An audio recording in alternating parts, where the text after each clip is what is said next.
So what is the problem? If I go ask n different people the price of Bitcoin, they all have a belief x1 to xn. These are the true prices. Everyone knows it. It's different for everyone. For example, if I go check the price on Binance, I'll have a different price than someone who goes check the price on Mexi. I have these beliefs. Then each player is going to submit a report to the Oracle.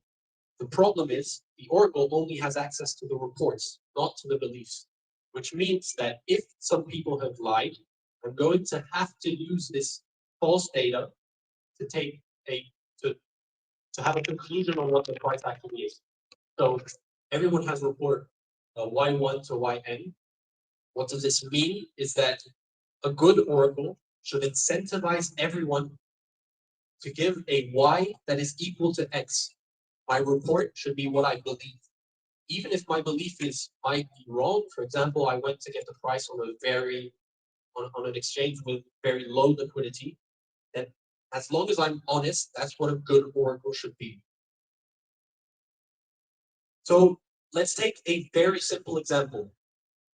Here we have the reports of, say, several hundred players to whom we ask the price of an asset. You can see that most of the players are going to agree the price is about 9.25. In this case, if I ask you who is lying, it's pretty obvious that the people who are lying are the 5 players who are outliers. Here, our intuition acts as a median would. If the vast majority of people agree on a price, then there's no reason to think that this is not the correct price. An estimator is always going to say that the price is going to be somewhere in here, 9.25. If you take the median, the mean, you're gonna have to agree with the vast majority. There is no other choice if you don't have more information than the reports. So this was a very simple case where we can all intuitively agree what the price is. Turns out it's going to be much more complicated even in this case. Now, a tougher case. Who's lying now? If you create an Oracle game, say everyone has to pay $10 to participate in the game, you need people to be rewarded because if I play the game, I want to make money, or else there's no incentive for me to even participate. If people win money, then other people have to lose money. So what does this mean? Here, who are we going to deem as giving a false report? Who are we going to reward? So intuitively, how do most oracles work? Reward people who are closest to the median, and then we can slash these people who are a bit too high, these people who are a bit too low. But what is the problem is, what if these people were honest? Now, you can argue they have bad observations, but they're honest. So if they're honest, do you really want to slash someone who actually tried to participate in the game? For me, it doesn't really make sense. And then what happens if someone had a price right down the middle, but decided to lie by a small amount? So he's still very close to the median, but now you can't detect it. He's right there in the middle. How would you even determine that he's an outlier? You can't. So now, how does the median work? There is always an incentive to lie by a small amount because you are skewing the oracle, even if it's by a little bit. You're creating a false report, theoretically, and you're not slashed. You're actually rewarded to do so. This is why the median is not the best solution. Right. Who was right in this case? It was actually these 5 players were getting the true price. Everyone else was being an incentive to create fake news.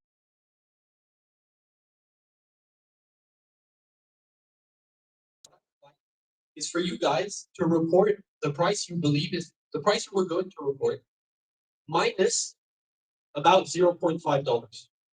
So what does this mean? Every single player has an incentive to create this false report of minus 0.5. Why? So classical median estimator is going to reward people closest to the median. Do you agree that if I take this histogram of all dishonest people, wherever this histogram is on the chart, it doesn't matter. My in-game reward is how far I am from the median, not how far I am from the true price. So if I take this histogram, throw it to $1,000, the person who's closest to the median still makes money. So there's money to be made by being completely dishonest as soon as there is any sort of collusion.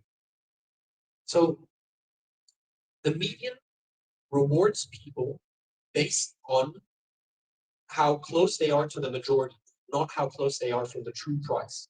This could be arbitrarily false, as you see here. And the person who's going to get slashed here are the only honest players who didn't want to actually create a false price. They were just honest for no particular reason, and they lose money to do so. This is why the median cannot work as a good oracle. A median is good if the majority of players are honest, which is a flawed assumption. People here aren't honest. They want to make the most money. If there's money to be made by lying, they will do it. This is how you prove security on Bitcoin, on consensus mechanisms. And if you base it on people being rational, so wanting to make the most money, you cannot use the median. So if we go back to this example, and we think that it's actually impossible to detect someone who lied just by a little bit and stays inside the histogram, close to the median, is it even possible to solve this problem? Because if we can't even see it to the naked eye, how are we going to detect someone who lied by a small amount as opposed to someone who was honest but just had a bigger error? So let me give you some intuition into limit order books. What is the price of an asset? If I believe the price of Bitcoin today is 100K, what does that mean? That means that if the price is much lower, I should be willing to buy. If the price is much higher, I should be willing to sell. This is how I determine my true price. It's the price at which I'm willing to trade. So this is how we're going to create our oracle based on limit order books. So if someone reports that Bitcoin is $1 million to an oracle, as a matter of fact, if everyone is willing to do so in a median, the median's just going to report $1 million. But I argue that if someone reports $1 million, then now if I come to him and say, okay, I've got a Bitcoin, I'm selling it for 500K, he should be willing to buy it. So that's what the oracle is going to do, is going to force him to buy what he said. If he said $1 million, he should be willing to buy beneath it. So this is the intuition into what the oracle does. Everyone plays the game. Everyone pays $10 to participate in the oracle game. If someone, so I'm a player, I participate, I say to the oracle, the price, I believe, of Kaspa is $1. What does that mean? That means that price is above, I'm willing to sell, price is below, I'm willing to buy. And the further the price is from $1, the more I should be willing to buy or sell. If the price for one Kaspa is $100, there should be reason for me to sell if I believe it's not worth that. So with the $10, $100, or how much each player is going to have to participate, it's going to create sell orders and buy orders around the committed price, which means now there is consequences to your lie. If I report the price of Bitcoin being $1 million, that means that any price for which someone is going to sell me lower than $1 million, I'm going to have to buy. So given I lied, I'm going to be at a loss. Same thing goes if I report the price of Bitcoin is $1, then I'm going to have to buy much higher. Even if someone gives me Bitcoin for $2, I'm going to have to buy or I'm going to have to sell. So now we're going to use a discriminatory option to enforce the commitment. What we want is that when someone says a price, they really have to believe it. So they should be willing to trade very close to that price. So what is the discriminatory option? Imagine you go to a merchant to buy apples. The merchant, the store is a bit particular. The price tag of apples is faced towards not the customer, but the merchant. What this means is when I go up to the stand, I cannot see the price at which the apples are sold. If I believe the apples are worth $1, I go up to the merchant, tell him, okay, I'm willing to buy the apples for $1. Once I give him my price, he turns around the pre-written envelope or the pre-written price tag. He tells me, actually the price of an apple was $1.50. This means there's no transaction to be made. I said a price that was too low. Nothing happens. I can only come back the next day, so I go home without my apple. On the other hand, if I say $1 and he turns back his envelope and now there's written 50 cents, he's selling apples for 50 cents. I want to buy for $1. So now there's a transaction to be made. What is a discriminatory auction?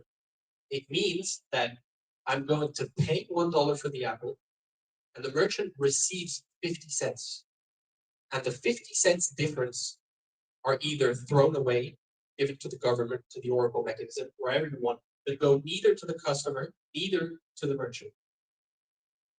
This enforces I need to commit the price that I say. If I believe it's $1, then I will pay $1. There's no reason for me to pay lower than what I said. Remember, the whole goal here is for people to actually give the correct price. So if I go up to the merchant, tell him, I lied, one apple is $10, then chances are he's going to sell for much lower. So he's going to sell an apple for $1, and I'm going to end up paying $10 per apple. On the other hand, if I go and say one apple is 10 cents, then probably I'm not going to be able to transact because it's going to be higher. I have to actually give him the price I'm willing to pay, because if I transact, I will transact at that price. So now we have the setup. How do we create an Oracle mechanism?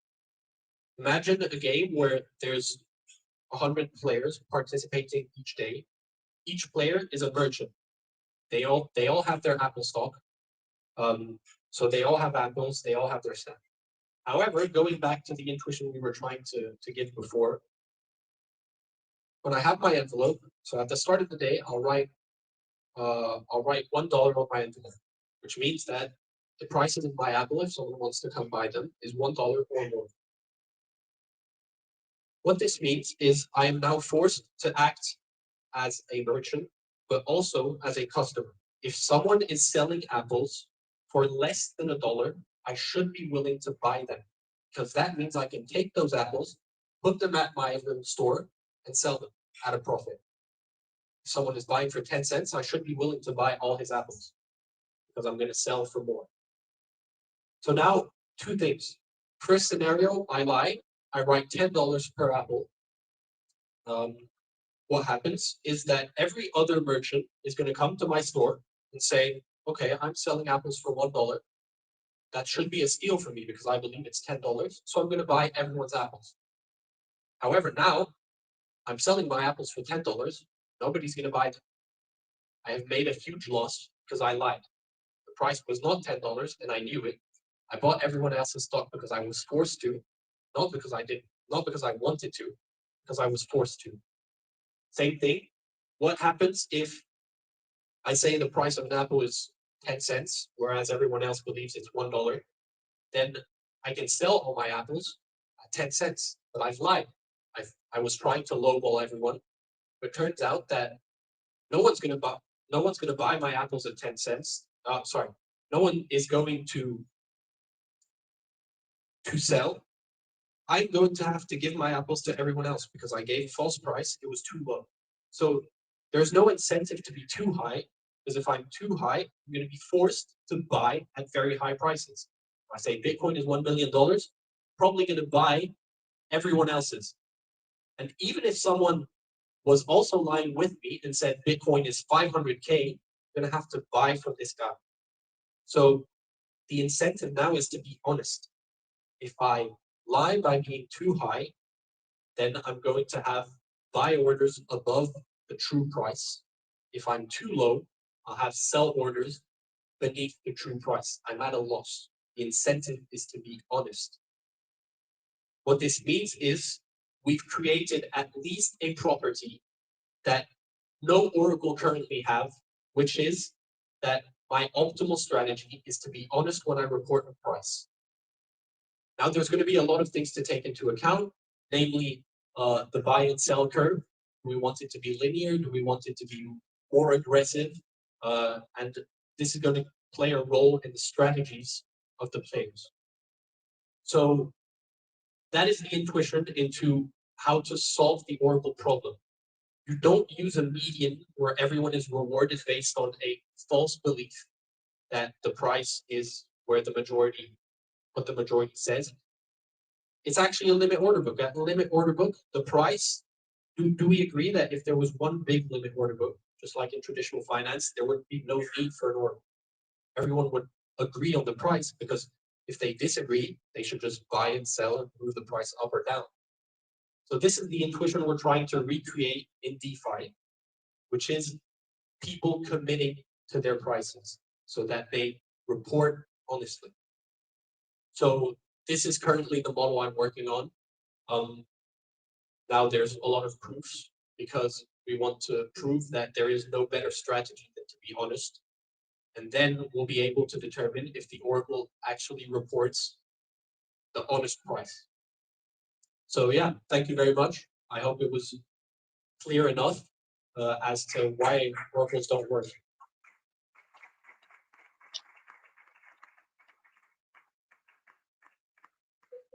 Elliott, that was fabulous.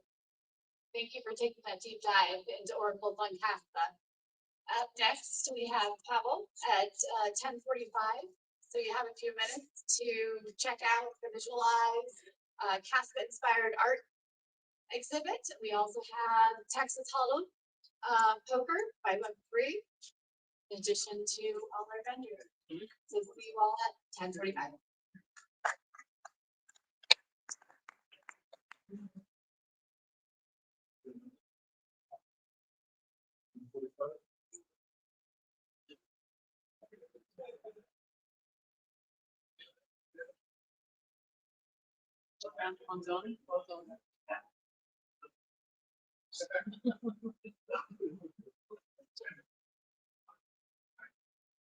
Sorry, did you find the gentleman?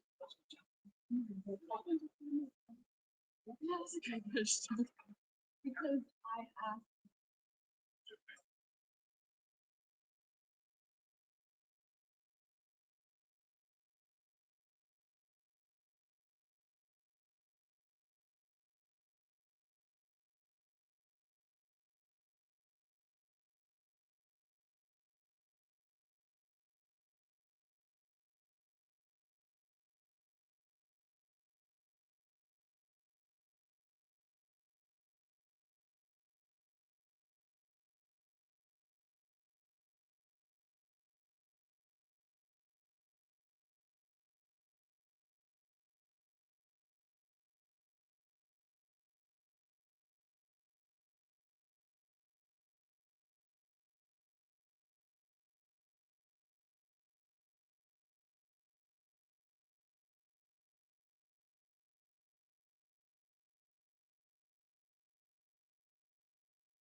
Is this the live stream?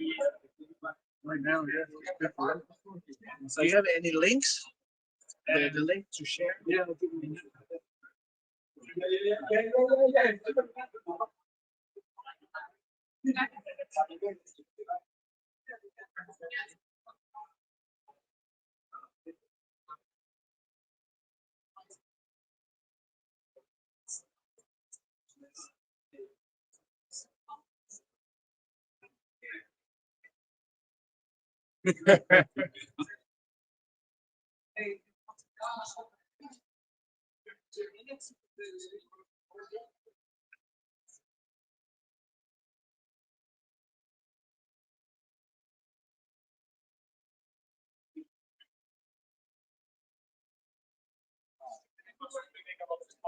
What would make it in one girl, but not with little ones? As far as I'm doing it on the time, they're not sort of person.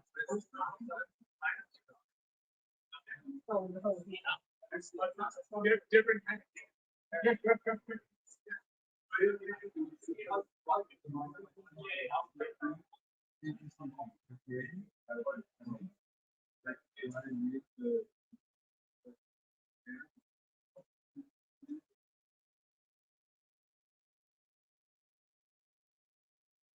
On. Hello. What's up? What's up?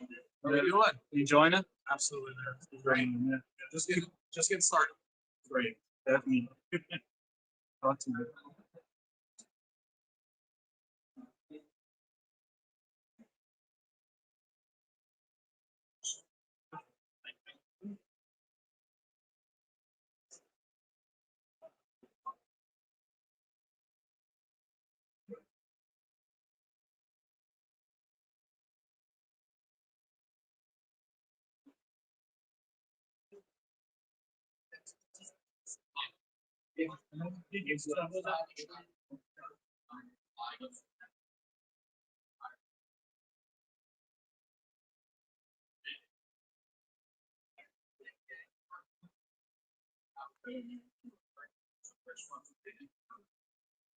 Hello.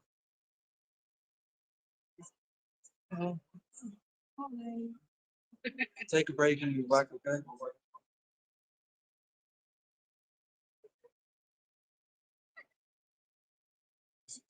People.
before the next game starts, where you can sign up for the following game.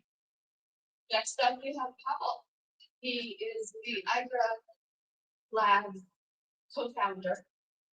20 years of software experience leading Igra Labs in programmable EDM and layer 2s. Let's welcome Pavel.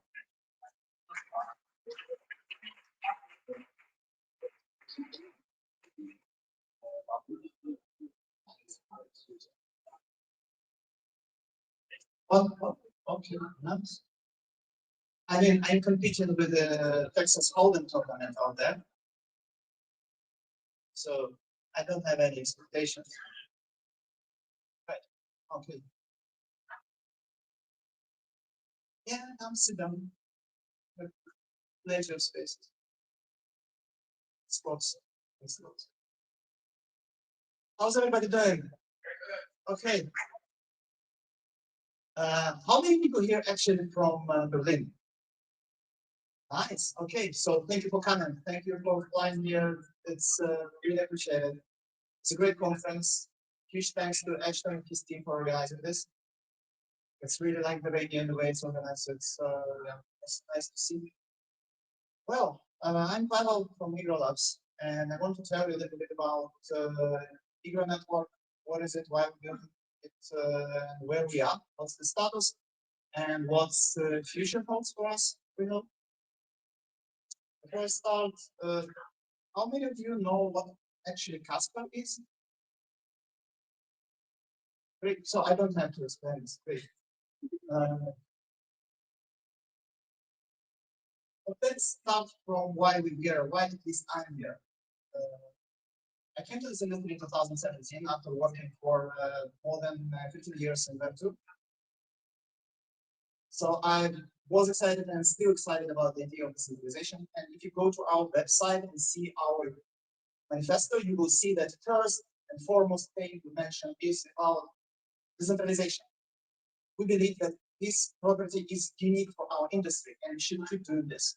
Between centralized systems has its market, has its use, but it's not something we need before. We believe that trustless, unstoppable censorship applications make a lot of sense, and that's the future. Unfortunately, our industry is not always keeping up with this vision, and this is something we want to change. First, let's define what decentralization is. Vitalik, in one of his articles, I think put it really nice in form of two tests. One of them is walk-away test. Your system is decentralized if your team will walk away and your system and company will disappear, and your system will still work. And the second test is how much damage you can actually make as an insider of the company, how much you can bring system down if you a malicious hacker. So I think these two properties very important to keep in mind when we build blockchains of the new type, and that's exactly what we're doing here. We're building on top of excellent infrastructure of Kaspador, which is already secure and decentralized. Answer both of these criteria. And when building Igra, which is programmability layer on top of Kaspa layer 1, we want to adhere to these values 100%. But before, let's also look at this quality, this diagram, where we are in this world, why we're doing what we're doing, and why we think it's the right time to build this.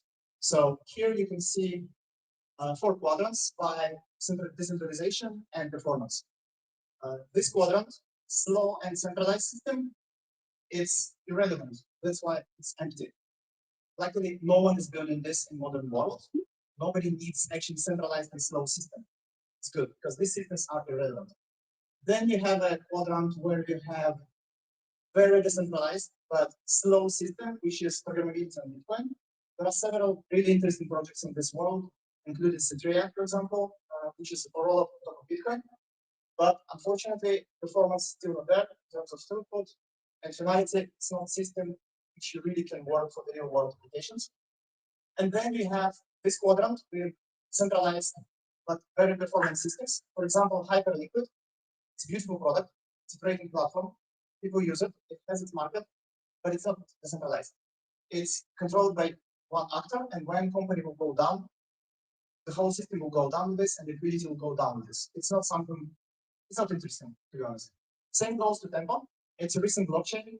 It's going to be built by Stripe payment system, and Paradigm, one of the best teams in the blockchain world, and they build blockchain for payments. Also, make a lot of sense. There is a demand, there is a market, but again, for super interesting. And then we have Solana, which is sufficiently decentralized, but is still put it on the left side quadrant because of very strict hardware requirements for the nodes. And it's super performant, and again, as it's market, but still it's on this quadrant. So as you see, the only blockchain which currently sits in the interesting quadrant, which is decentralized and performant, is Ethereum. It's the only programmability chain which is sufficiently decentralized, performant, and has a, I think it has a future, it has a demand. So as you can see here, how should I call it? Oh, it's an opportunity. It's an opportunity to build system which is both decentralized and performant. That's exactly why we built Igra. From technical standpoint, Igra is based system on Kaspador. I try not to use word rollup anymore because rollup in Ethereum world means system which has its own sequencer. And for Igra, it's very important to stress that we're using canonical sequencing from the Kaspa base layer. We don't have any sequencer in Igra and don't have plans for that just yet. The next component is canonical bridge from Kaspa layer 1 to Igra, canonical wrapping of Kaspa in form of ICAS. I will come to ICAS later. Then we're using Reth EVM virtual machine as execution client. It's also from Paradigm, the same company which built Tempo. Again, great project. It's open source. We like it, and we added several important parts to it. Handling reorg. One of our excellent engineers submitted 2 pull requests to the Reth fixing this, and we hope this can be useful for any other team which will get into the same problems, same challenges with the Kaspador reorg handling. Then we have a component value which actually translates that structure into the EVM blocks order. I won't go into the details, but mapping that structure into the linear sequencing is not a trivial problem, because that is essentially a rhizomatic structure with like rich networks, the rich connections between the nodes, and traditional EVM supported blockchain block sequencing is linear. So translating that into linear sequence is not something we can build easily. So it's like something we're quite proud of, this thing. Also, there is advanced smart storage. It's also a great piece of tech. It's essentially a smart storage for all L2 transactions, any L2 transactions. So it's not limited to Igra only. We think any layer 2 can use it. Whoever built layer 2 on top of Kaspa that can use Atom for data availability, for inclusion and exclusion proofs. And last but not least, we provide standalone node clients with MPC interface for whoever interested to run our nodes. Currently, we have 6 node operators running our software. We can onboard more. So if you want to be a Igra node operator, please come to talk to our booth. We'll register and onboard you. Internal status, public testnet is launched in the form of 6 public nodes. We also have 5 internal nodes, but as I mentioned before, in terms of decentralization, this doesn't work because we control this node, so it doesn't count. We only count external nodes. And then this is wrong. 5 TPS, according to the recent tests, we have 30 TPS, 30 transactions per second on our testnet. And it can be like there are many lower hanging fruits for optimization. We just, to be honest, our MPC endpoint is not optimized just yet. We can go in 2 orders of magnitude higher with this. We fully support NPPS, so we fully support Kaspa sequencing. Our nodes are following Kaspa block that 1 by 1, so you can check our state is super consistent with whatever happens on layer one. I already mentioned 2 requests into red, and we onboarded 22 development teams projects on our testnet. Yeah, that's our architecture. And all the video will be released. Also, we're working on our white paper. We already have a draft ready. It's in review. I hope it can be released in 1-2 weeks, and then you can check this yourself and you can understand what's going on here and ask us questions. This is our roadmap. So all of this is already on. In Q4, we want to audit our code and launch closed mainnet for several projects, not for full-blown public access. In Q1, we're going to have a public mainnet and TG, token generation event, token launch. And then in Q4, we're going to have zero-knowledge integration and light clients. I'm not touching it, but in several words, I still have time actually. Yeah, I will touch it. Yeah, it's actually, yeah, that's I will talk about components. What's PCK and post-DK? So I told you we're a based system on top of Kaspa. And some of you, who here knows what zero knowledge means in Kaspa world, like zero knowledge? Yeah, good. That's the thing. Kaspa is going to be the first layer one blockchain, the native zero knowledge verification embedded, enshrined in the base layer. Essentially, your miners will verify any zero knowledge proofs you put on the layer one. That's big. And we want to integrate with this vision, and it will allow us to build light, so-called light plans and exit bridge, canonical exit bridge from layer 2 to layer 1. And further, this zero knowledge native verification will allow to execute the vision of VPROX, which some of you probably saw in the form of yellow paper recently published by Microsoft. But I want to stress that there is no house-ready project here. We're building the PZK Igra. It's going to be fully functional. It can be there. It can work there for several years in terms of node hardware. It will still run on mid-tier machine on any hardware, essentially. And this will work. It will support projects. It will support businesses, and it's going to be there. We're going to release ready project. After ZK, we're going to improve this. Again, it will improve node clients. It will improve storage requirements. It will allow canonical exit from layer 2 to layer 1.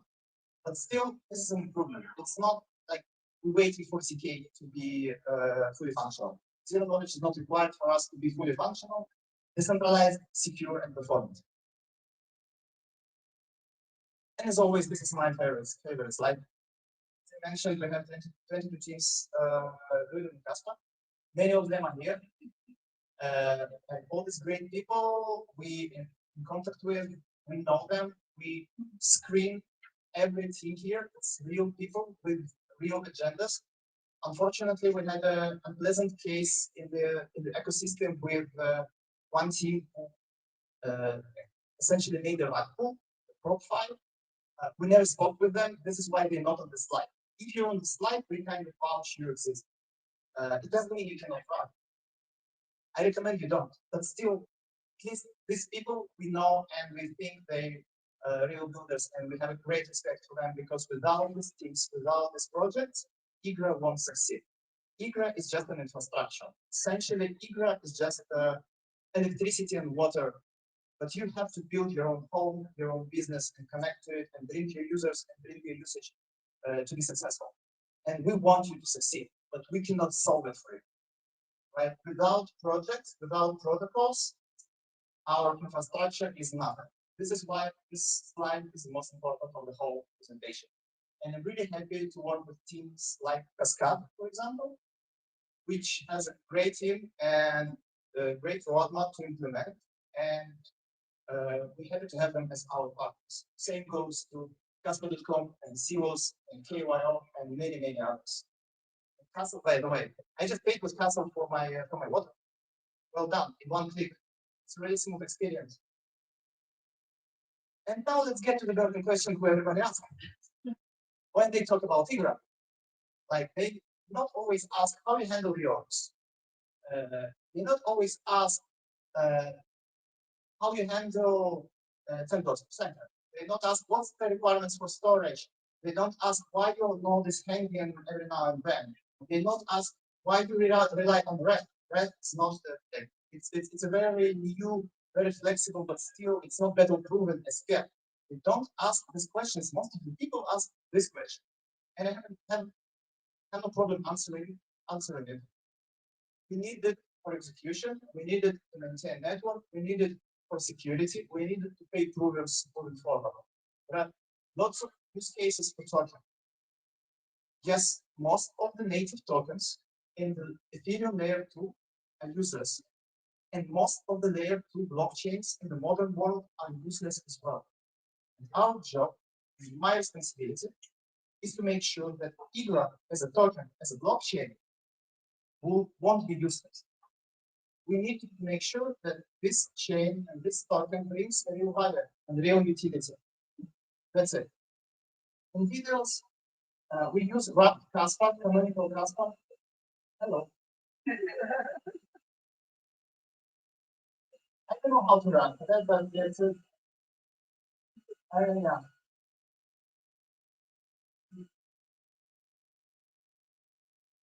Looks like German police is watching all of us.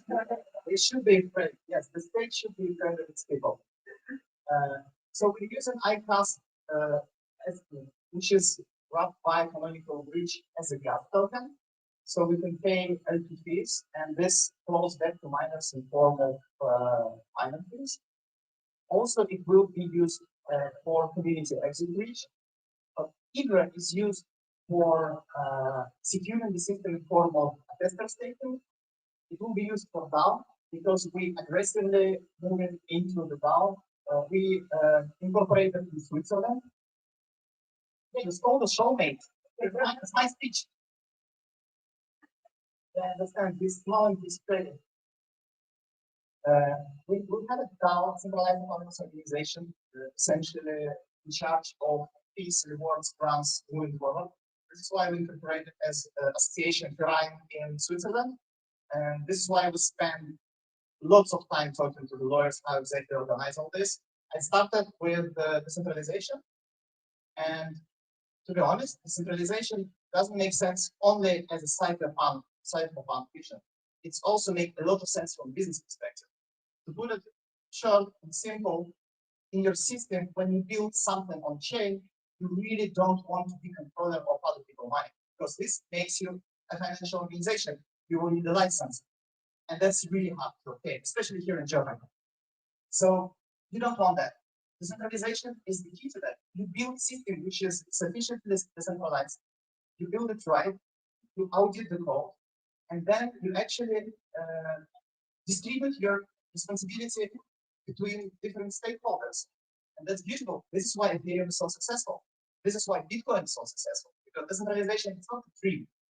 It's not just a fantasy of contrarians. It's a real business. We believe in it. This is why we think that DAO makes a lot of sense moving forward. Well, that's it. Oh, good. Yeah. Okay. The idea was all this appears slowly and dramatic music display. But yeah, several words about the future. So what we're building now, we're building a based sequence system, programmable system on the Kasplex. And that's what we're going to do next year. But there are several things, several tectonic shifts happening in the industry, which you probably, I'm sure you're aware of. How many people here know what means post-quantum cryptography? Lots of you, good. It's actually, it's a real threat. It's not a threat, but it's something to should be taken very seriously. Essentially, quantum computers in 5 years' time can broke any existing cryptography systems.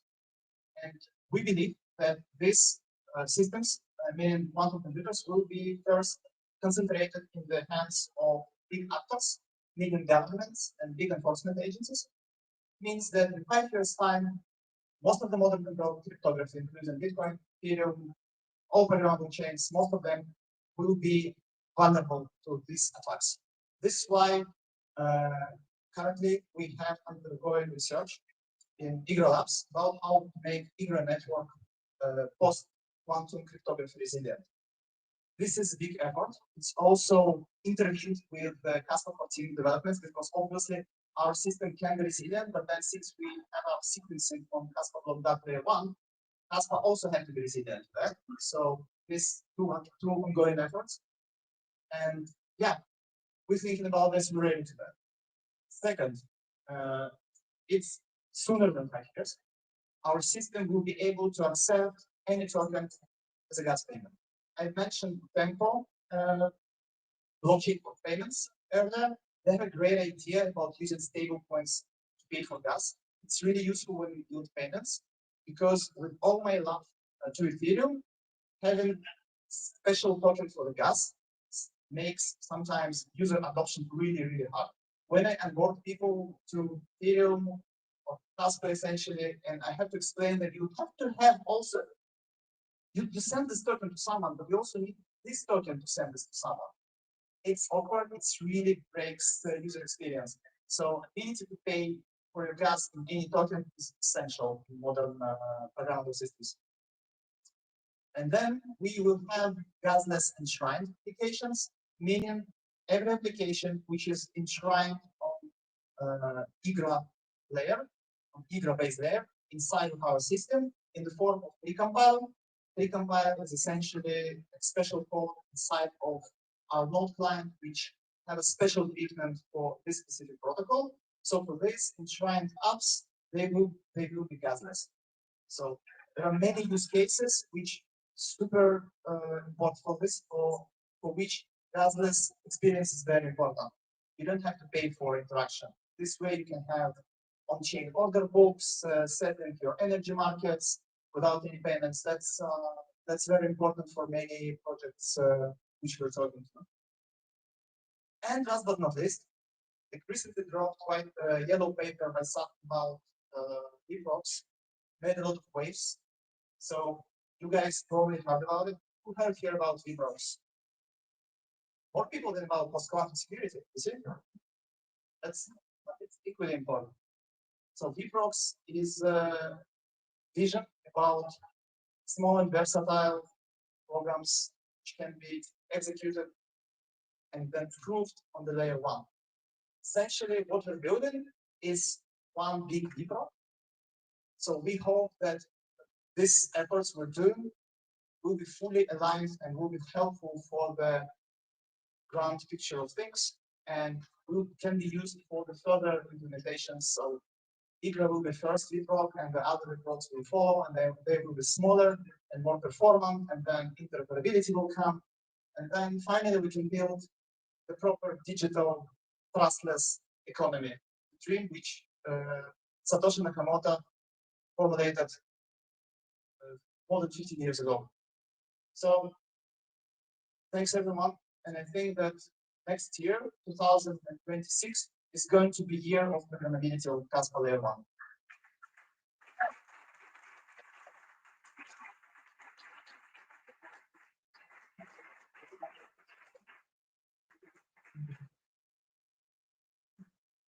We have 5 minutes, so if you have any questions, we have a microphone right here. Do you have any questions? Just raise your hand if you have any question or comment on what I just said.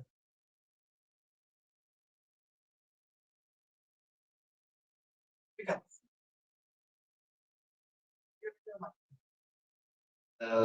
Did you know, like, the little time when smart contracts go live next month or this month? Maybe? I should make this the second meme. When? Because that's also the question people ask. I keep answering. We're doing something unique. And it would be reckless of me to say that we're going to deliver mainnet next year, next month, or next hour. before we spend at least several months polishing and testing the testnet. Testnet was released 23rd of August, so 2 weeks ago, fully, and we need some time to make sure that it works. There are many edge cases, many very specific things we need to figure out before we actually ready to build and deliver closed mainnet. Because what we're building in the blockchain has many applications. You can build a lot of things with this. But one of the core use cases still for the programmable systems is decentralized finance. And finance means little money. It means we build systems which will hold other people's funds, hard earned funds. And that's not something we take easily. We're not gambling with this. We want to make sure we deliver something which works. Yes, you So, want the best quality Best possible quality. We're not going to spend several years. Like if we could, we would spend it, but it's also given the current situation also on the market with the layer one security budget. That's we want to be there rather faster than later. But I don't know yet. Okay, but secure also. Next question. And maybe Hello. My question has to do with the security issues. This is the most important, one of the most important things in blockchain ecosystem. I hear that our system, Kaspa, will be not valuable to quantum computers. It's an excellent thing. I heard that we are going to launch a node to the space. What my question? K.A.T is the company.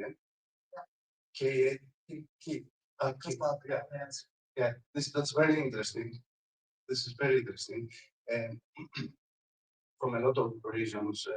First, it will be fully decentralized because it won't have any borders, time, countries, etc. Do you know anything about this progress? short answer is no. I also watching it like you as a visitor from sidelines. My strong and weak suit at the same time. I'm pragmatic, and I work only with something I can understand. And this is vision for me is still hard to grasp. But I saw it as well. I see it all in the space. I also saw the presentation from Erwan about after post-nuclear blockchains, and it's impressive, but at the same time, it's a little bit scary. And yeah, what he said made a lot of sense. Just it's yeah. It's gorgeous idea. The materials are already All the, yeah, the installed. pieces puzzle are there. I really hope we won't have to use it. Let's put it this way. But yeah, if we have to, then probably Kasplex is one of the best solutions for that. Well, it's not only about the Third World War, etc. This it has, from my opinion, it has another meaning also. It's totally undistracted from power loss, from any natural disasters, or just makes puts the level of decentralization and security in another level, even if it is not necessary. Resilience, yeah. Yeah, I agree. Thank you. It's a great vision. It's a great vision. Gentleman over there. You were talking about storage clients. Yeah. Atan. Atan. What's the idea with this? What are the possibilities with these storage clients? To prove that in current system to prove trustlessly and cryptographically solid to prove the state of the loop, you have to re-execute all the transactions from the database, and you have to keep them elsewhere for that. If you keep all the transactions in its current form, it takes a lot of storage. It's physically, because imagine 10,000 transactions per second. Even one transaction, 1,000 transactions per second is a lot of data. This is why Mike Saad and LehmanBush came up with the idea of optimized storage, which keeps only special hashes of the blocks, and then it saves a lot of storage. We still have considerable storage. I think last numbers puts us somewhere around half terabyte or terabyte per year in total usage. But it's not the final numbers, so don't quote me on that. But it's still it's a good numbers. It means you can run with the system even if zero knowledge is not there for several years. But then obviously when zero knowledge will come, it will improve the situation because you don't have to have full nodes anymore as to be fully cryptographically solid and sound. It's not just to keep hashes essentially, and then it's really it's a small fraction of the data. It's yes, it's a basic, it's intermediate solution, but the beautiful thing about this, you can use it later as a full archival, as a solution for the full archival Kaspa layer one. Because currently Kaspa doesn't have it in full form. So we hope after we open source it, and we will open source it. By the way, I didn't touch on this. Yeah, this in terms of open sourcing, Red is already open. You can go and check it's open source, so you can see our requests. And I think actually the changes Igra, our dev, made about reorg composition, reorg support is very interesting, and it's one of the actually very important points of our architecture. So it's already there. It's available for everyone. Atom is just going through heavy refactoring, so we cannot open source it just yet because it's not final code. Viaduc, we'll see. It's I'm not sure it's super interesting or showing anything or useful for other projects, but maybe it is. So we're still on the fence with open sourcing. So yeah, the most of the code will go all digital and open source. But yeah, after we open source it, we want Kaspa community to use it as a solution for archival nodes, for inclusion and exclusion proofs specifically. Like data availability, if you want to full data availability for transactions, someone needs to build this, but it doesn't have to be trustless. Like, it's two different things, right? Like you prove the state is one thing, and to see what transaction is about is another. Like in modern Ethereum as well. We need it for tax purposes. You need in several years to prove that this transaction happened. So, but it's a very small use case compared to making your blockchain fully trustless.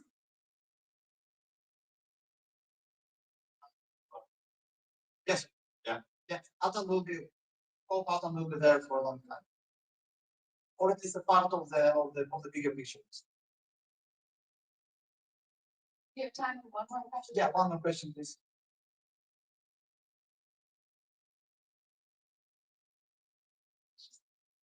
Thank you very much for this interesting presentation. My question is about the speed. When you build the applications of the apps on Kaspa, if you go back to the first slides, you've shown maybe at the moment it's 2 transactions per second. 30 transactions per second. I said I made the slides and I've sent them before we actually made the stress test, and then stress test showed 30 TPS, and then I thought, should I send the new version 5 minutes before my talk? No. So You can come to my booth, I can show you the results. Oh, that's and it's not optimized. It's not optimized, not in applied. So, and you can already scale with the nodes. Essentially, if you want 100 TPS, today you just take 3 nodes and you send your transactions to 3 nodes. okay. So the more nodes we are going to have will support the speed on Kaspa. It's one. Yes, it's one of the ways to scale, but we also want to optimize RPC clients. We were talking to several teams, like there is no secret, like Anchor, for example, is hunting for this kind of thing. So decentralized RPC, great company, which also can host your RPC behind like very strong load balancers and stuff like that. But we don't give them the software just yet because it's not ready for the prime time. We just don't want to share the code, which is not optimized from, like there's so many low-hanging fruits in terms of optimization that give it to a company like Anchor who can be responsible. Understand. So in the future, after launching, we expect that the speed of the DApps transaction will align with the Kaspa speed, 100%. internet speed. Say. Yes. Somehow. The second question is about the DE product. Do you have any timeline for it or any roadmap? No, nobody. It's a yellow paper, and it's not a white paper. It means it's a big white paper stage. Yeah, if you check yellow paper, as I did on my friend ChatGPT. So you will see that this describes only the core infrastructure and theories behind the whole thing. There's no implementation details. How exactly which VMs it is used to write the process? How exactly we're going to communicate with each other? How development tooling will look like? And that's, but my opinion is that's what made Ethereum great. For example, it's very rich developer ecosystem. As a developer on Ethereum, I know how many things, how many small and big things are there to make your life easier, so you can just focus on your domain, make your product excellent. So Bibro should still have all this to be a full-fledged vision. But as a vision is fantastic. I agree. Thank you very much. Very wonderful. We support you. Thanks everyone. Thank you for having me.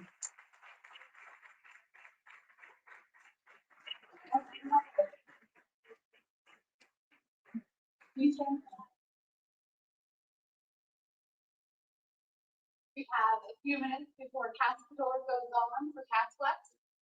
If you all want to take a few minutes before 11:30, we do have a art dot wall. We'd love to have you help us create a Witalism mural. So in the back right hand corner, there's some dots.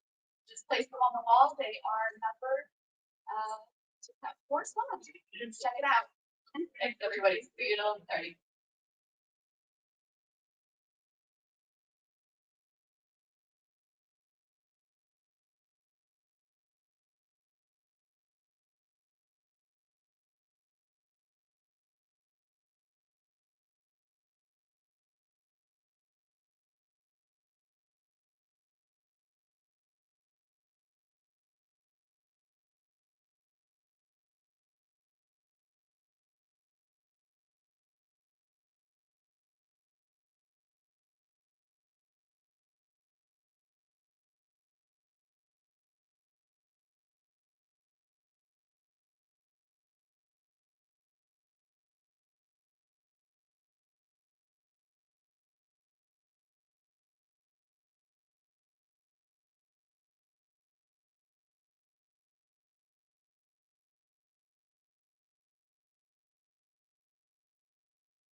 Testing.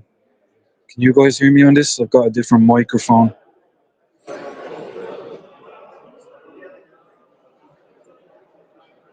Kaspador is going to wear it for me if you can hear me okay.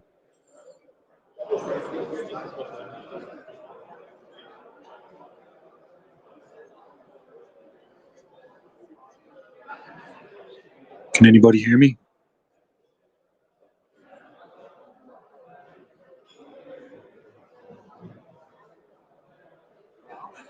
Okay, I'll give him this mic.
everybody. Next we have Kaspador, representing Casplex. He's been in the industry for a long time, contributor and builder. Since 2006, he's been in IT, and in 2007, he's been in crypto. He's focusing on automation and scalability. Please welcome Kaspador.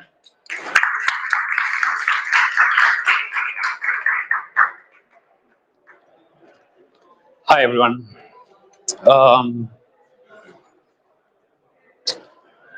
So we've heard the speeches of Elliott and Pavel. Those, from my point of view, are amazing guys, very knowledgeable, very technical, very skilled people.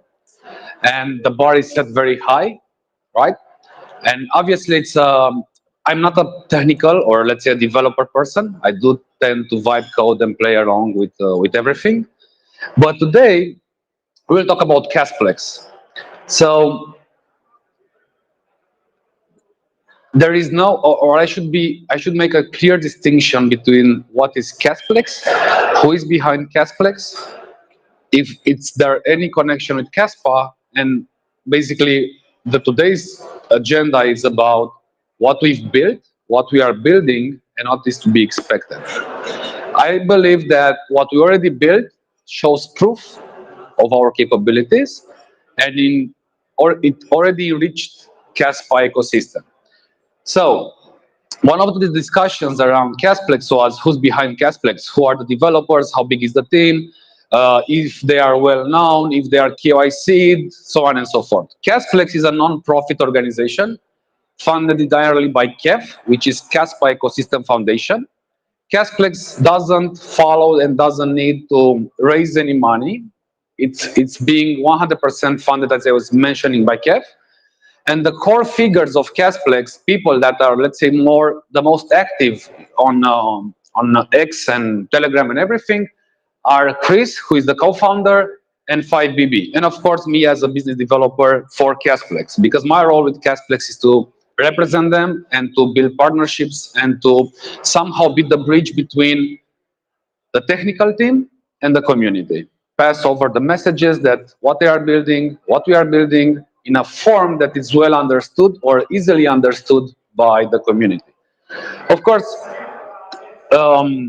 behind Kasplex, as I was saying, we are up to 15 people. Most of them are based in China, because people are asking where is Kasplex based, who is behind it, right? Most of the guys are based in China. Other guys are spread across the world. Some of the people are already employed full-time by Kasplex, whilst others are being contractors and old OGs in the crypto space. Because behind Kasplex, we are not talking about only developers that are within the space. They are well, let's say, rooted developers in the programming languages that we are using. They don't necessarily are involved in the crypto, but they are building the pieces that we need to deploy the very first layer 2 on Kaspa. And it's the very first layer 2 on Kaspa, but I'll go into the details in a bit. So in a nutshell, as I was saying, K.A.T sponsoring Kasplex. Kasplex has a team of up to 15 people. The most known ones are Chris and 5BB. And in the Malaysia event, if anyone was there, like 1.5 months back, 5 team members from Kasplex were there present. There are some pictures floating around. It's for them, marketing and being on front of the people is very difficult. It's their culture. They don't necessarily want to do this. Hence, you guys have me today to listen to. So today's speech is going to be, I only have 5 slides, so it's not very long. But today's speech is going to be the elephant in the room. And we know that the elephant in the room is, you can interpret it as a bad thing, right? You need to address a problem that is in the room today with us. So let's fix the problem and let's see what happens. But this time, the elephant in the room, it's a good thing. And why is that? Because Kasplex, at the end of the day, and I will keep saying this throughout the presentation, Kasplex is the very first layer to building something on Kaspa. And this is an undeniable truth that we can see and we can test for the last, I recall, maybe almost 4 months now. and we will see some figures, some metrics, and how everything evolved, and obviously what are the next steps.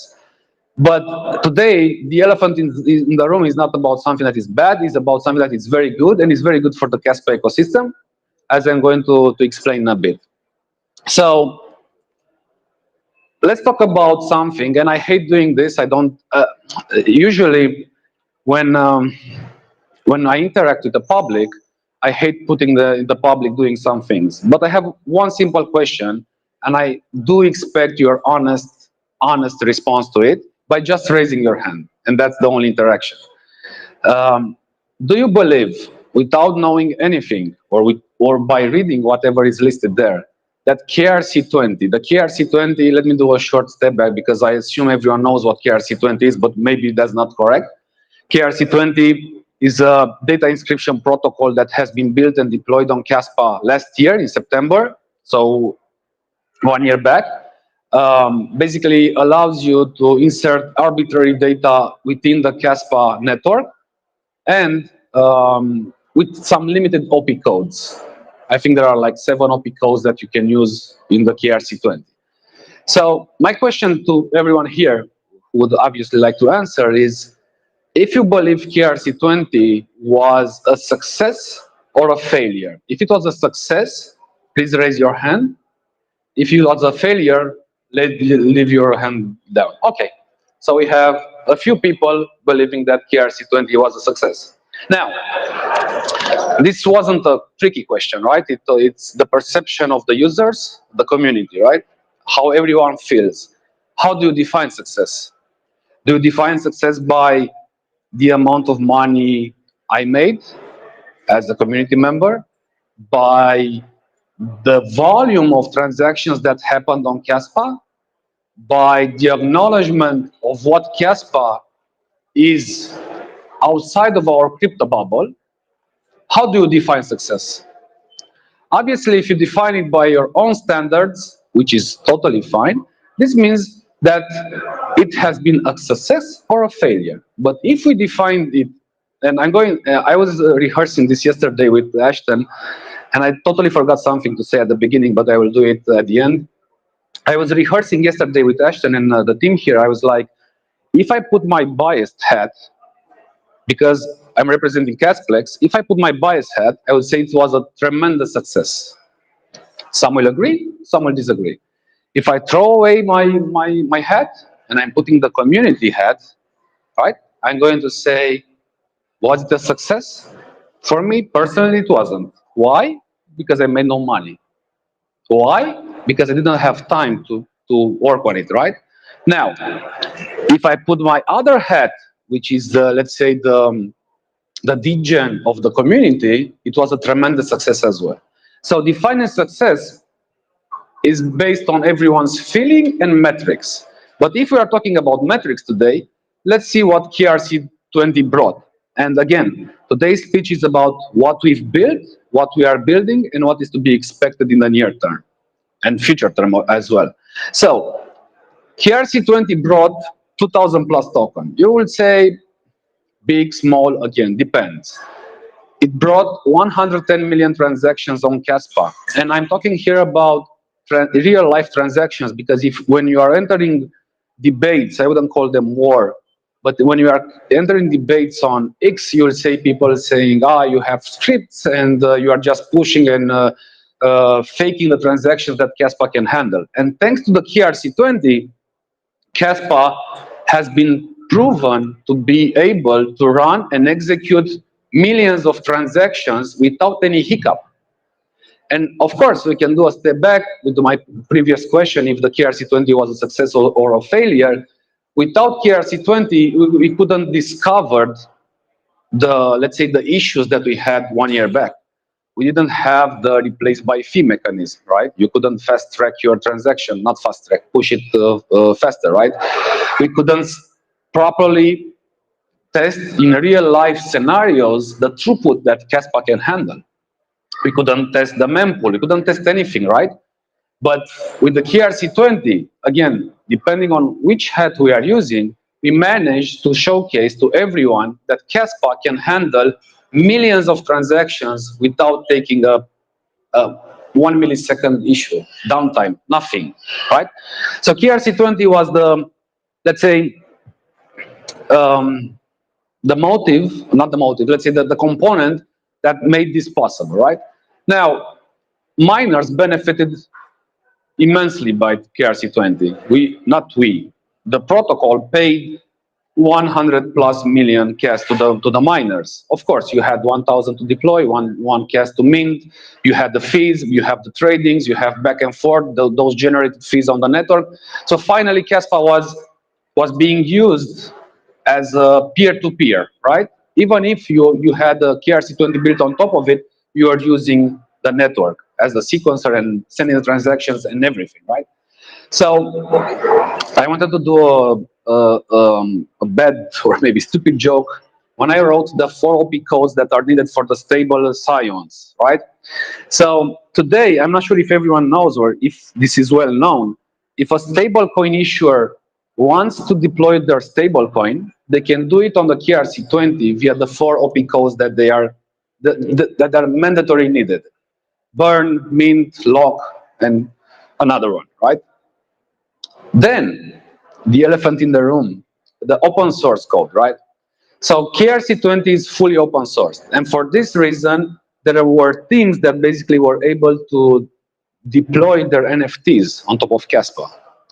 The KRC721 wasn't built by Kasplex. That is a totally different team that has nothing to do with Kasplex. But by providing the source code, they took the indexer, they modified it, and they were able to deploy and host the NFTs on Kaspa. Which again, for me, as let's say as a user, doesn't really matter if it's A, B, or C. For me, as a community member and a user, I don't do NFTs, I don't never touch them, but still, those brought visibility to Kaspa.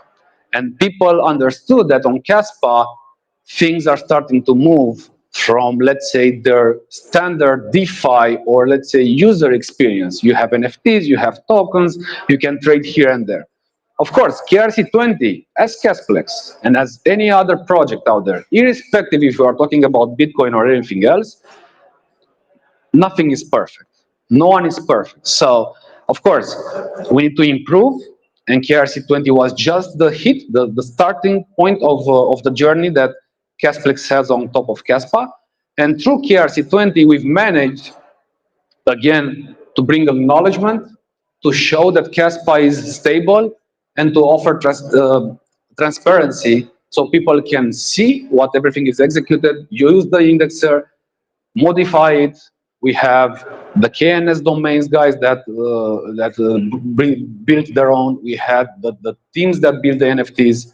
So to sum up on this slide, again, what we've built is a proof that Kasplex delivered and delivers, to be seen, actual work that benefits Kaspa and the entire ecosystem.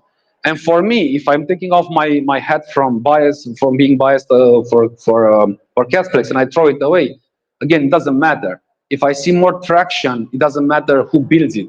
If I see more traction on Kaspa, that's a huge win for me personally. Because at the end of the day, I'm a Kaspa maxi, and for me, nothing else exists besides Kaspa. But I have a limited, let's say, desire to learn about anything else. So this is what we've built. And that has been proven as working, generated millions of transactions, stress testing the network. Now, the upcoming layer 2, this slide I use it in Malaysia as well. The upcoming layer 2, what I'm trying to showcase with this slide is there are 4 or 5 key messages here, right? The first one is that you will use CAS as gas. And you will see in the next slide, not so technical architecture, because again, I'm not too techie guy, but you will see a business more like architecture on how Kasplex is working. So in the upcoming layer 2, which of course is a base rollup layer 2 that uses Kaspa as a sequencer and data availability and executes the transactions, you'll use CAS as gas. There will be no other token. So what you need to do to use Kasplex layer 2, you just need to bridge your CAS from Kaspa layer 1 to the layer 2. Easy peasy. Then can you bridge it back? Of course you can bridge it back. So you'll be able, once you send your CAS, lock your CAS, get your CAS on the layer 2. Then when you want to offboard from the layer 2 to the layer 1 back, you are burning that, you are getting your CAS back. Two-way bridge, 100% working and without any, let's say, caveats. It works. It's not yet shared with the testing with the community for being tested, but it's something that makes you to use your CAS, give your CAS a usage. Besides the fact that let's hold and hope for increase, you are putting your CAS to work. Okay. Now I was talking about the native bridge. I was talking about CAS as gas, ZK EVM. Casplex already integrated the ZK, but not obviously the ZK that is on Kaspa because it's not yet on Kaspa. But on Kasplex, you could use zero knowledge proofs to generate and validate using third parties or off-chain. So if someone wants to actually do a ZK on Kasplex, they will be able to do that, but again, not from the Kasplex, the Kaspa itself, as it's not yet developed. It's 100% EVM compatible, meaning that with very few small changes, you will be able to port over any smart contracts or anything that you have from an Ethereum environment directly to Kaspa via Kasplex. And there is another component, major component, that is now flying under the radar, so to say. It's basically a new VM that is aimed to offer even higher speeds, and it's being built by Kasplex, and it's going to be a totally different EVM product that we are going to launch. I love this picture because I don't know, just showcases the key messages of the components that we have. Now, let's talk about the testnet and our working testnet for the last, again, 4 months maybe. We had 5 million blocks generated. Is it, let's say, too much, too many, too high, too low? Casplex is not generating empty blocks. This means that Casplex, if there is no payload in the layer 1 transaction that contains something for the layer 2, no block is being generated, right? And this might go like this, doesn't really make sense, but a ton of effort has been put into not generating empty blocks and actually generate blocks whenever you have a payload and whenever you need to do an execution on the layer 2, right? We had 300,000 unique addresses. Of course, some can debate that those 300,000 addresses were bots or stuff like airdrop farmers or whatever the scripting and everything is doing. For me, even if there were like, let's say, 50,000, let's say 10,000 wallets, this means, again, for me, with my community hat, that 10,000 more people potentially heard about Kaspa via Kasplex. Because again, Kasplex, so I should have started by saying what's the role of Kasplex. Kasplex's role is to offer the layer, the foundation for builders to build their tools on top of Kaspa. It's only the, let's say, the provider of the needed layer for everyone else to be able and capable to deliver their solutions on top of Kaspa. Good. In terms of statistics, so 5 million not empty blocks, 300,000 unique wallets, one blocks per second on average generation time, and we have already tested and working and can be obviously seen more than 1,000 TPS per second, right? So today, each block can contain more than 1,000 TPS. This is not limited. Obviously, you cannot have 100,000. It's more than 1,000 TPS per second. Is it sufficient? Is it not? We shall see based on the usage and how the layer 2 is going to be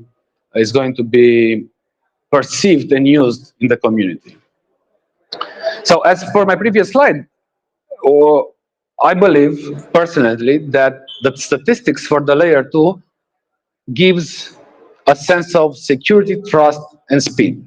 Now, when you talk about speed, I said 1 block per second, 1,000 TPSs. I said we can manage more than that. And again, I'm not saying 10,000, I'm saying tested 1000 TPS. Security. We have our audit performed and it has been shared with the community like, I believe, 1 month back. Everything is up to debate. Sorry, 1 second, please.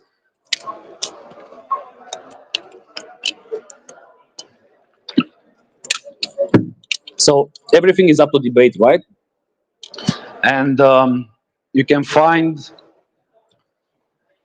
problems for solutions, or you can find solutions for problems. So we had our audit done on the layer 2.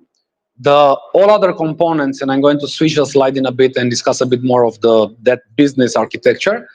All other components were audited, but only some of them were shared. And obviously there will be a question, but why aren't you providing the documentation? Why aren't you providing more details, so on and so forth? And to be honest, prior to me joining Berlin, for my, I believe, 3rd time now, I went to the team and I said, guys, it should be great if you can do ABC stuff, if you can discuss ABC questions, or let's say the most concerning issues that the community has, right? And they said, like, we need to update the documentation, we need to, I'm trying to figure a way not to say something I shouldn't, we need to focus our resources on the mainnet launch. Of course, as I was saying previously, you can do better in documentation, you can do worse in execution, you can do better in documentation, you can do better in execution. Depends on the amount of people, money, time you have, right? So for us, for the time being, our problem and our efforts are going for the mainnet launch. Speaking about mainnet, this is going to happen, as I was saying in a podcast a few days back, 100% in September. I don't know the date. Well, I do know the date, but I cannot share the date because I learned from my mistake. When I was in Malaysia, I was with the team sitting outside and I was like, man, we should put a date on it. And they were like, eh. I said, let's put a date on it. And they said, okay, I fully believe 31st of August is the perfect date.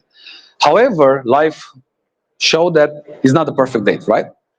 And now, even if I know the date, and even if I know the target date, I will not be able to do that. However, the community, the builders, and the developers will be informed 24 hours prior to the mainnet launch. So if it happens tomorrow, there will be an announcement today. If not, whenever that is going to happen. Anyway, coming back to the testnet. These are the statistics. This is the speed of Kasplex built on top of Kaspa. Obviously, the speed comes from the Kaspa as well. This has been proven by multiple teams, tens of teams that are using Kasplex in their testnet, by project that did millions of transactions and everything worked without any issues. How is our layer 2 working, right? So this is the architecture that, as I was saying, Elliott and Pavel, those are amazing guys. They know their stuff quite well. Very well, not quite well. So I'm not that tech guy, but in a nutshell, Kasplex layer 2 is has the following components. Has the nodes, has the bridge, and has the layer 2. Right? So there are 3 types of nodes that can be run by the community or by the infra providers. I believe 4 calls with 4 different infrastructure providers. They were all asking, can we host your nodes? Can we offer our services to the community? Can we do this and that and so forth? We are actively engaged with them. We will provide the Docker image of the nodes, and they will run the nodes as a service for the community. But the community as well can run the nodes by themselves. The question is, where are the nodes? Where is the documentation, right? So this, I don't want to put a timeline, but the nodes, Docker image, the updated documentation, the requirements will be shared very, very, very soon. So whoever wants to run a node, they can do it freely, be it a full or high-level node, or be it a lightweight node. They can run whatever node they need to. If you're a dApp builder, of course, you should run your own node just to make sure that everything is under your, let's say, you can manage your infrastructure without relying on any part. So these 3 types of nodes will be properly documented and shared in a very, very small time frame. Now, I was speaking of a few slides back about the two-way bridge, right? So Casplex, not Casplex, KEF, which is Kaspa Ecosystem Foundation, is working with the team to have the two-way bridge enabled. The two-way, and I'm talking here about the layer 1 to layer 2, layer 2 to layer 1, and I'm talking here about the KRC20 to ERC20 and vice versa. So it's the bridge that you need to use to bring gas from the layer 1 and use it as gas for the layer 2. This is being done by a third-party team. This has been audited. I've read the reports. I think I had 3 reports of audits for the two-way bridge, and this will be released as soon as possible as well. Prior, potentially, we shall see when this hits to the entire community for the testing and then for the mainnet. This diagram that is on the Casplex site shows that you are sending a payload to the layer 1, the indexer listens to layer 1, picks up the transaction, then executes it after the sequencing has happened on Kaspa. So to sum up a bit on what we've done, and our work proved that Kasplex is capable in delivering working solutions. We had KRC20 that shed light on Kaspa. We have the upcoming layer 2, which is very, very close, that is going to showcase what you can build on top of Kaspa and run DeFi on Kaspa. We are not talking about October, we're not talking about 2026, we are talking about September 2025, when the mainnet of the layer 2 will hit. So that was all today from a Casplex perspective. I know as well that the community is eager to learn for a date, but again, learning from my mistakes, because it was my mistake, I said, okay, we shouldn't put a date now. So this might come as a disappointment to someone or to most of them. But what I can assure everyone is that mainnet is happening in September. So be it end of September, be it tomorrow, an announcement will be made 24 hours prior, so the builders can actually prepare for the mainnet launch date. Now, I wanted to say at the beginning of the presentation, and this has nothing to do with Kaspa or Kasplex or any project. I started this, and I should have said who I am. Another mistake. So I started this as a community member in Kaspa. I've discovered Kaspa 2.5 years back. Then I joined as a mod in the Telegram channel, and after that, I had a speech in March in a Romanian event where it was Crypto Europe event. 2,000 plus people were there, right? And thanks to Ashton, I don't see him here. I don't know where he is. Thanks to Ashton and to Johnny that came from Ashton came from the States, Johnny from China, and they supported me so much. And thanks to these guys, I was able to deliver or to, let's say, promote Kaspa, because for me, Kaspa was the end and is the end game for and my only, let's say, concern, so to say. So a big thank you to Ashton and everyone that made this possible. Thank you for all of the people that, let's say, supports or criticize Casplex. It's very good. And at the end of the day, you don't need one player. You don't need one lion. You only one North Star to look at, right? No, you need so many layer 2s and so many teams to deliver. So every community member that had their hand lowered or had their hand in a upright position, they can choose whatever they want.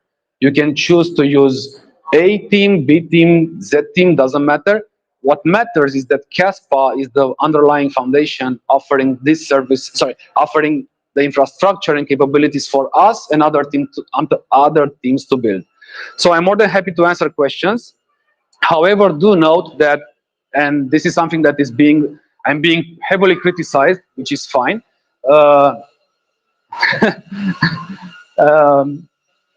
Please do ask your questions, and I'll do my best to address them in a, let's say, in a proper, hopefully, way. So if anyone has questions, Sarah, if you could, yeah. Do you have any questions?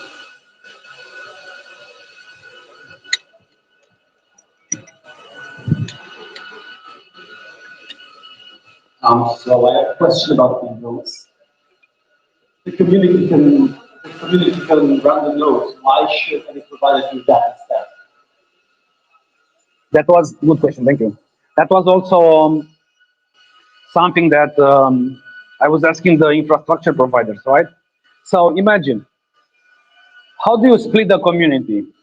Like, can you split it like 95% are able to install a Linux machine, deploy a Docker image, and make it 100% available, and then you don't need the infrastructure providers, and 5% are only those people that are incapable of delivering, or let's say, of hosting a node? No.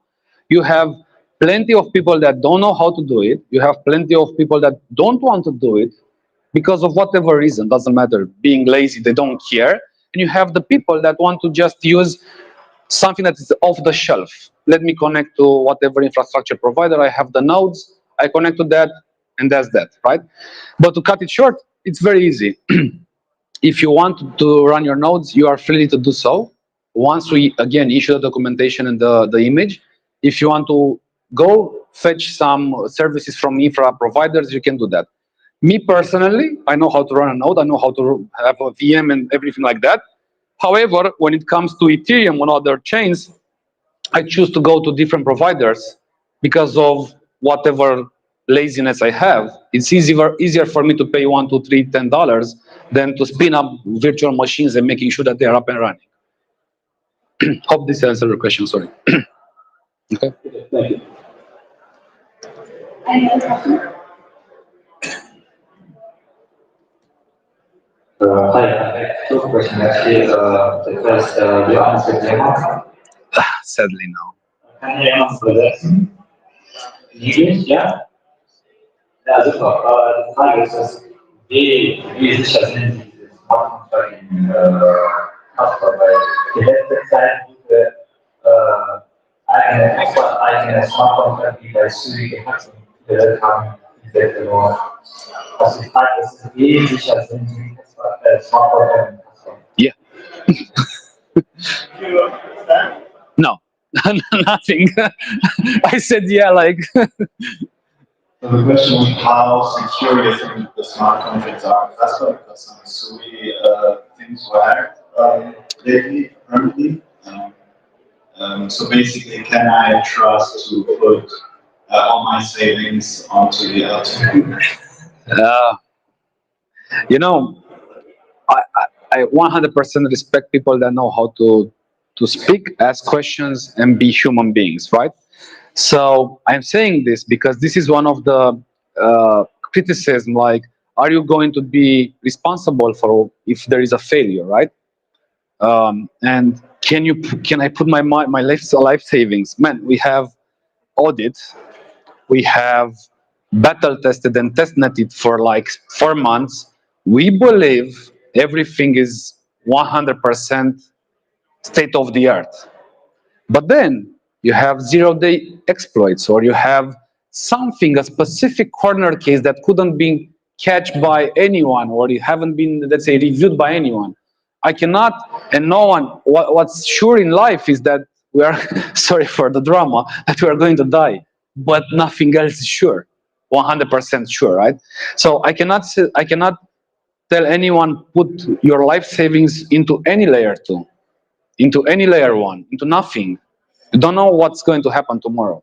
But that's one of the, sorry, that was not necessarily the question. The question if it's secure or if it's like good enough because of the hacks that happen, right? Not good enough. Let's say more than good enough, right? So again, having the audit, having this tested thoroughly by tens of teams, by people that actually used this, spammed it, attacked it, did everything that they could, nothing crashed. The issue is that we need to make a clear distinction between if the layer 2 fails, yeah, that's a problem. Or if the layer 2 rugs, that's a severe problem. But if you have the applications built on the layer 2 that are hacked or that are rugging, that's not the issue of the layer 2 foundation, right, infrastructure. That's the issue of whoever built those. But for people that are not necessarily into this, for them, A equals A. It doesn't matter if it's I'm not going to say names, a DEX called A or the Casplex layer 2. It's a scam, it's a shit layer 2, sorry for the language. It's absolutely not secured, right? So again, to cut it short, because I tend to speak a lot, we believe we battle tested it. We tested it from all parts possibly that we could. It has been audited and not by some random team. The information has been shared. Of course, the audit cannot capture everything, but still. So we believe wholeheartedly that the upcoming mainnet for the layer 2 is something that is going to work without any issues and without any security potential problems that might affect users' funds. Because at the end of the day, we are playing with money, and that's a critical point.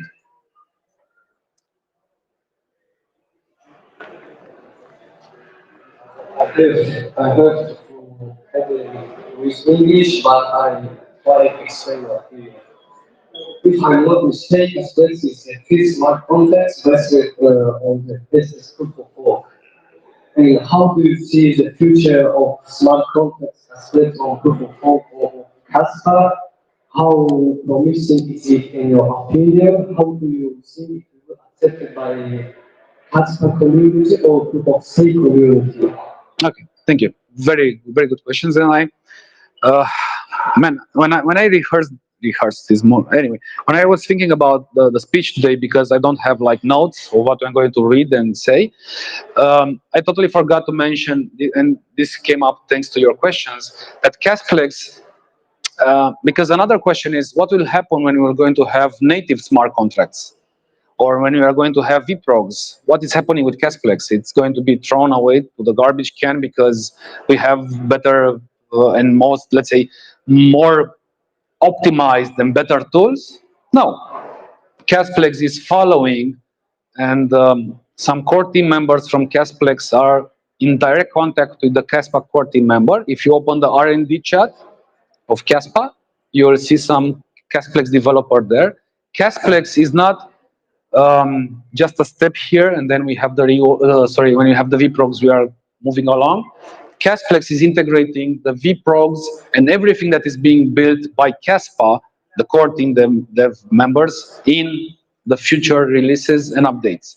So for this, Casplex will not go away once we have, let's say, better or more secure or more optimized functionality. It will evolve together with Kaspa. So it's going to go hand in hand with that. How it is going to be perceived by the community, I don't know. From my point of view, all options are on table. People might say, we don't care, and it's going to be a flop. No one cares.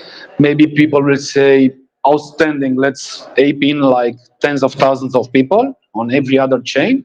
Or maybe people will say like, yeah, it's good, but the demand, or let's say the desire is not there. So I do not know how to answer this, how is it going to be perceived. I do know that people are looking for the mainnet, which again is going to happen extremely soon.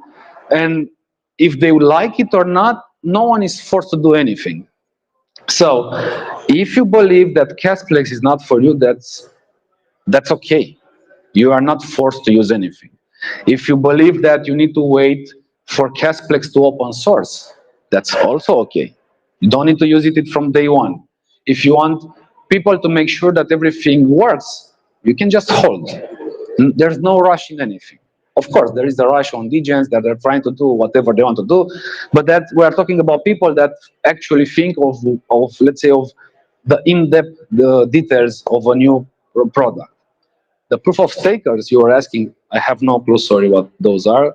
In my opinion, I wouldn't, but this is just me, I wouldn't stake my cash or anything else in nothing. I wouldn't put my money in a block contract for a 10% API. I don't care for that.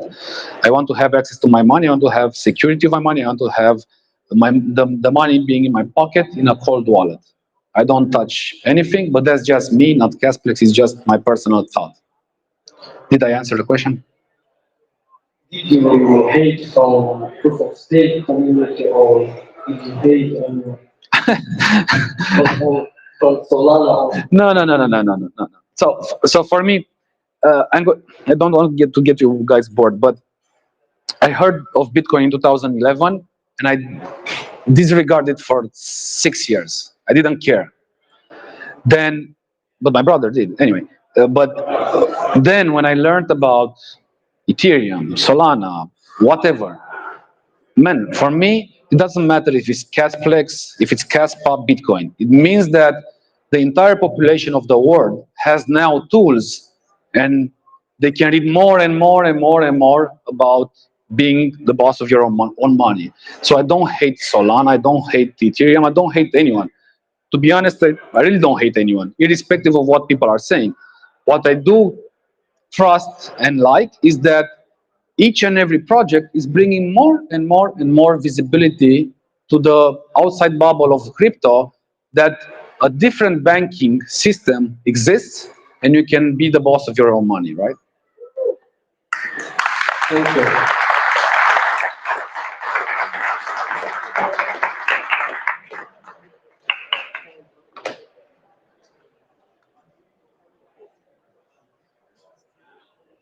Hello. Hey. One question. What specific functions does Kasplex Kaspador offer for cash payments in retail and luxury brands? Ah. So again, Casplex is sorry, Casplex is we we are not building any DeFi products on top of it, right?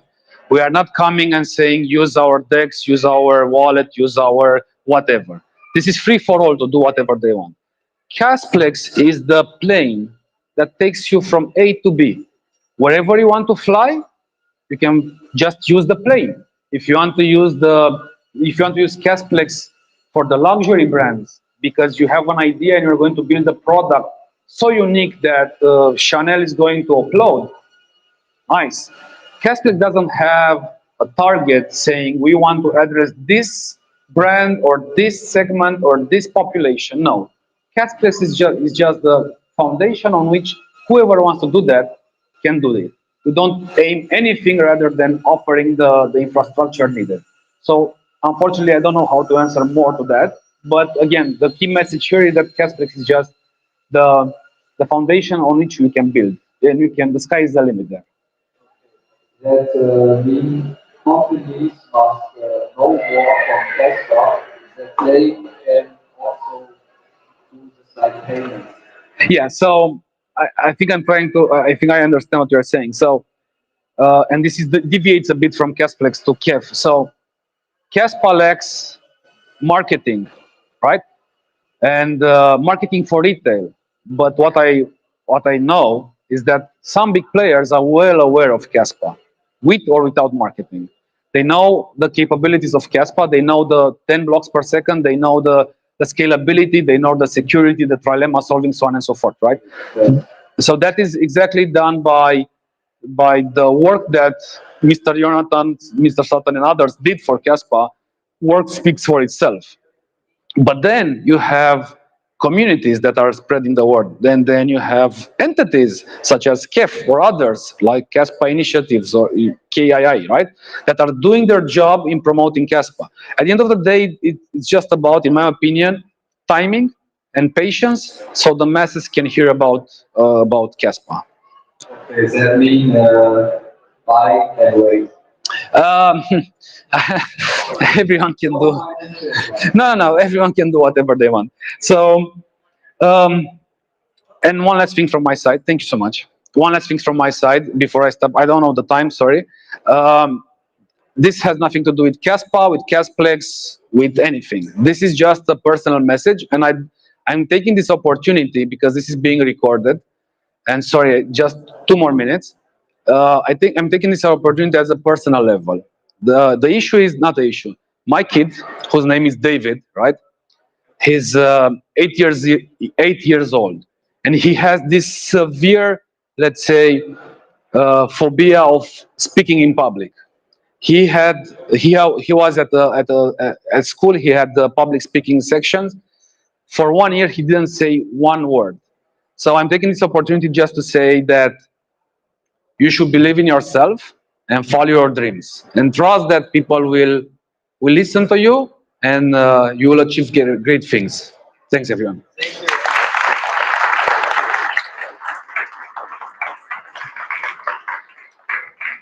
Give it up for Kaspador. That was love happening at Kasplex. Well, we're going to take a break for lunch. Our next speaker is AB with Bitstreet Capital at 1:45. So feel free to grab something to eat from Ludwig's bar and check out the vendors. I also want to let everybody know we're doing a one.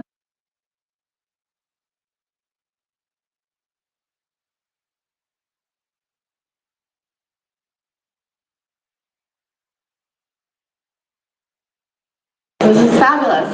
So thank you so much. Okay, see you all after lunch. Great job. Very good job.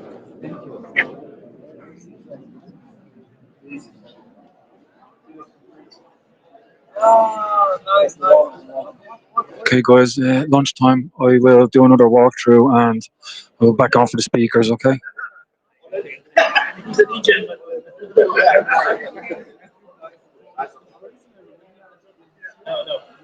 I was not. It's my first live event, but I did the XIM.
Yes, the higher the volume is, you know the deal with centralized exchanges. The higher the volume, the higher the liquidity, the more venues they are present in, it leads to better exchanges. Or let's say you start off with tier 2 exchange, and the deeper the liquidity, the more the volumes are, you will be getting more opportunities, and it should be opening doors for you without moving a finger. Then yeah, the next part is the most important one, which I feel is with respect to Kaspa is an important one. It's community confidence. So if you're not able to buy that asset anywhere in the world, it's not useful for me.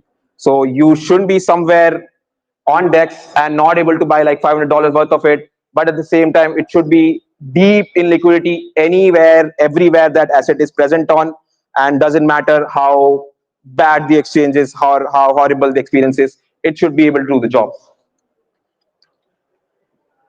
So yeah, we have been on this journey for over 1.5 years now. Before that, many different market makers I've worked with. So we planned it out and thought of it like there are certain projects that is having a hard time to pay those huge retainers, huge loan model to to the traditional market makers, and we came up with marketmaking.ai, which basically makes market making experience decentralized. We democratize the whole ecosystem by giving power back to the users, so that any one of you who might be holders, community members of the project, can go and market make on their own for free. Yeah, so there was a couple of problems, huge problems that projects were facing on, which is if you want to go to any exchange, you might require around $10,000 at least worth of